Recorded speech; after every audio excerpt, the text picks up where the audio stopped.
And we are back with turn 9, the 7 p.m. turn, Longstreet Attacks the Whirlpool scenario. So as we left off from the prior turn, Kershaw's units had taken decisively the Trostle farm over here and have pretty much cleared out the Trostle woods and pushing on the Weichert farm. Union forces are still aligned behind it and potentially can give somewhat of a counterattack to try to push them back out. But the Confederates have a lot of forces up there. Anderson's units have moved up. Wolford's units have moved up over here as well to block this in. And we also can see just to the west, Semmes units are moving up to position for attack. So there's plenty of fresh Confederate units. Union does not have a lot of fresh units. They've got to try to recover, if possible, some of the units there to counterattack. Ward is still under control of Houck's Ridge, decisively under control of Houck's Ridge. Smith's battery up there. Benning and Anderson's units over here are just in kind of a defensive position to prevent them from doing any type of coming down to go after the Stoney Hill over there. So with that said, let's get to it with the Union artillery and see how it goes from there.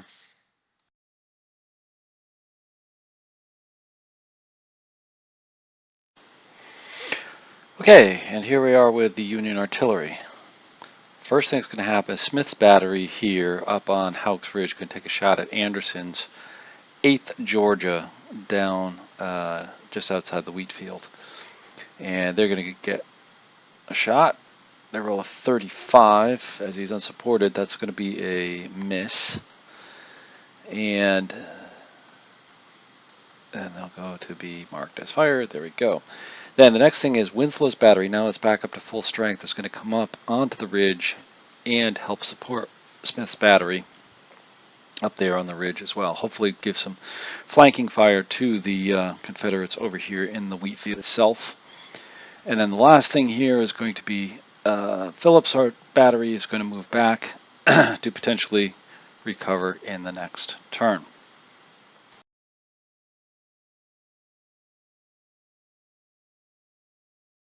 First significant event occurs when Ayres activates here and gets the U.S. regulars moving into counterattack, I should say.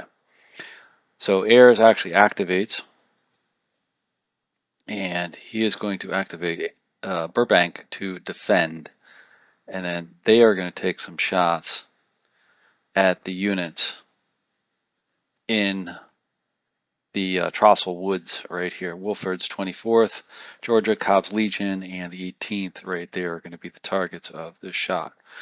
They actually roll a 66, which is going to be a hit. It's going to be a tough hit.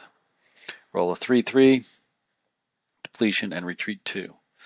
So the 24th Georgia is depleted and needs to retreat back, while the 18th and Cobb's Legions are left to defend the area there.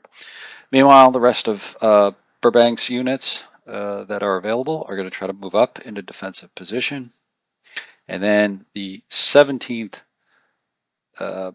U.S. Is going to recover from its morale hits and be ready to move up, hopefully in the next turn, to defend. So then we come out with a fog of war chit, and that rolls a 5, so that's going to be a potential casualty, general casualty. Roll a 43, and it's Ayres. Ayres is actually wounded in that direction of the fighting. So his replacement chip is going to come up, and what we're going to do is on the next Ayres chip that comes out, that'll replace it within there.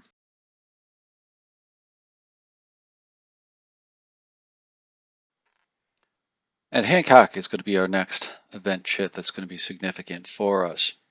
So Hancock comes out. He is actually going to activate, and he's going to get Day to attack. Now Day is the other regular brigade that's on the field.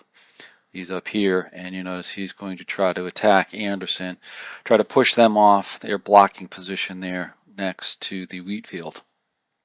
So first off, we're going to get the 3rd U.S. taking a shot at 59th Georgia. They roll a 55. It's a routine hit, and a 1-5, which forces them back 2 hexes. So that's the first. Then we've got the stack over here with the 4th and the 6th US that are going to take a shot at Anderson's units. They roll a 62. It's another routine hit. This time they roll a 56, which is going to deplete the 11th Georgia and force them to retreat, which leaves the 9th Georgia left to defend the Millerstown Road. So what's significant on here? Just a quick commentary on this with the regulars here. You can see the regulars have come into attack, which is very similar to what actually happened on the original battle. The regulars did come in and pitch right into the battle and counterattack. Their counterattack was more towards Houck's Ridge and the eastern sections of the Wheatfield rather than the direct Wheatfield over here, but the same type of situation where they're coming in and going directly into battle and having an effect on the Confederate attack. So continuing on here, we've got the day's units moving up. We've got the 14th US moving up. We've got the 8th swinging around, coming through the gap there in Houck's Ridge, and then we're going to get some assaults. So the first one is going to be the stack here with the 4th US, 6th US against the 9th Georgia. And they're going to take a shot, Confederates shoot, and they miss. And then the Union gets a close fight result. This results in a 45, which is only a retreat 2 for the 9th Georgia. That's enough to get them off the road. And then the 2 regular units move up into that road hex.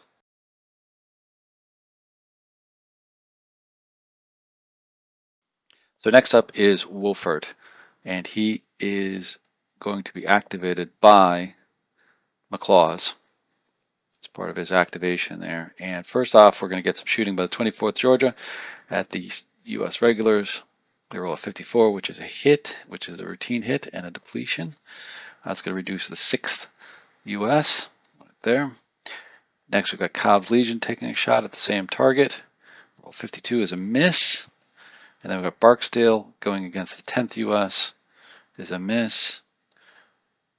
And then we have the 16th Georgia here, unmarked, taking a shot at those units up there, the units in good ground, and they miss. Next, we get to our movement. Phillips Legion moving up to help support the 24th Georgia in a potential attack against the 6th and 4th U.S. Meanwhile, Wolford's Shaken unit moves back. It's an attempt to get recovered a little bit later on. So now we're going to get the 16th Georgia coming in on the attack against the good ground units of the 81st Pennsylvania and 52nd New York. Union rolls defensive fire 32, which misses. Confederates roll a 66. That's going to be a tough hit. And then another 56 with a depletion 2, break test, retreat 3, and panic 2, which is really going to have a devastating effect on the Union line here, because that's going to force all these units out and potentially put some on the broken track and panic more units behind them, because as you can see, there's a lot of units there who are in rough states of morale at this particular point. So we'll see here that 52nd New York goes to the broken track, then the depletion roll, and then they move back. Eventually take our panic units. All those units that we were just marking there, those are units that potentially can panic, and the Confederates have moved those back. You can see Schweitzer, some of Brooks' units move back, and then finally the 16th Georgia moves up into that position to take the ground. Next, we get to Barksdale's units going after the 10th U.S. This is going to be a little bit of an overwhelming attack. They take a shot at them, but miss. And then the Confederates roll a 63, which is a routine hit, and then depletion, morale hit, and a retreat 2. So they take a break test, they survive, and they do retreat back. But 21st Mississippi moves up next to Weichert Farm. Very close to taking that, and potentially can do that in a subsequent turn.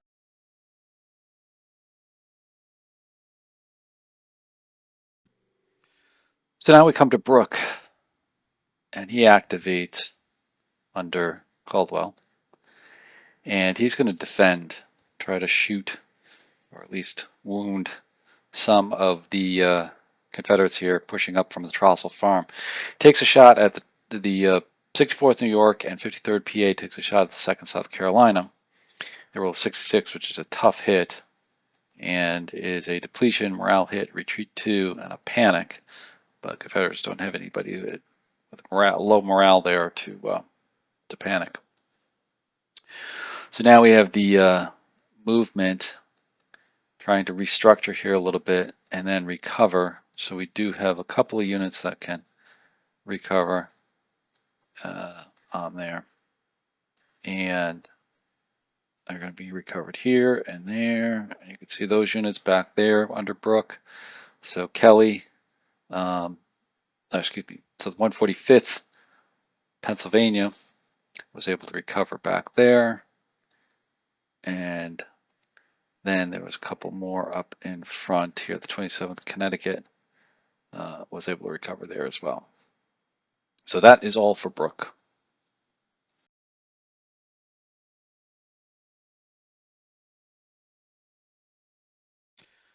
So Semmes is the next chit to activate, or brigade to activate, based upon Wolford's units.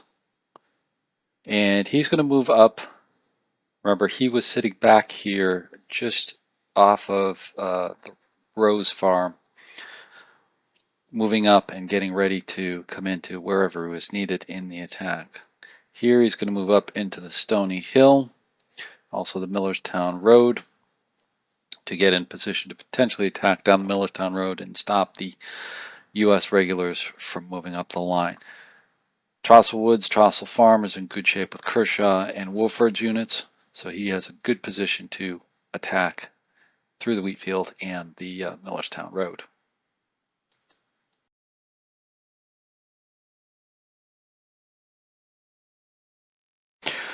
And Kershaw is going to be the last highlight here, where he's going to go on the attack.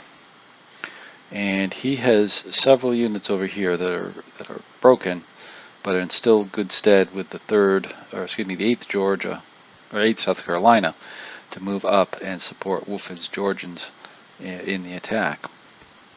So he's going to move up, or first off he's going to take a shot, and roll a 46 is a miss, and then they move up, associated units, so it's going to be the 2nd and 8th South Carolina trying to push Brooke back, and they're going to play a rebel yell to initiate that, and that's going to be Kershaw's units right there. There we go.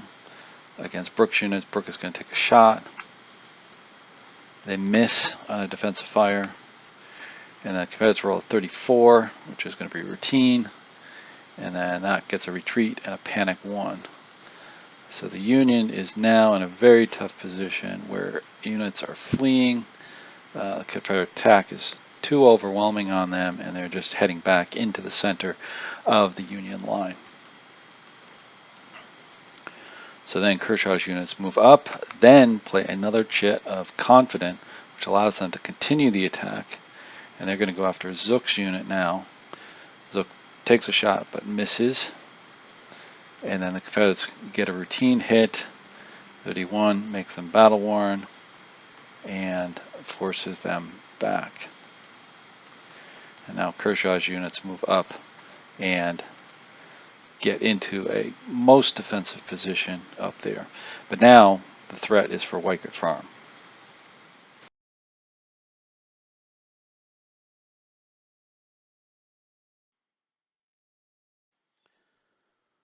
So at the end of the turn, this is what we look like. Confederates have made some rather dramatic advances past the Trostle Farm, past the Trostle Woods, and threatening the Wycott Farm over here on the Union right side, essentially the center of the whole Union line. Many Union forces have retreated. They've been shaken. They've been battle worn. They've been depleted, are broken, and in quite a fit of disarray over there. The U.S. regulars still hold the Millerstown Road and link up with the units in the Weichert Farm. Ward is still holding out on the Houck's Ridge, and a number of units behind are still in there that need to recover. But we just have one more turn left. That's a 720 turn, and it's going to be tough to do that. The juggernaut of Kershaw, Wolford units have really done quite a bit to push them back.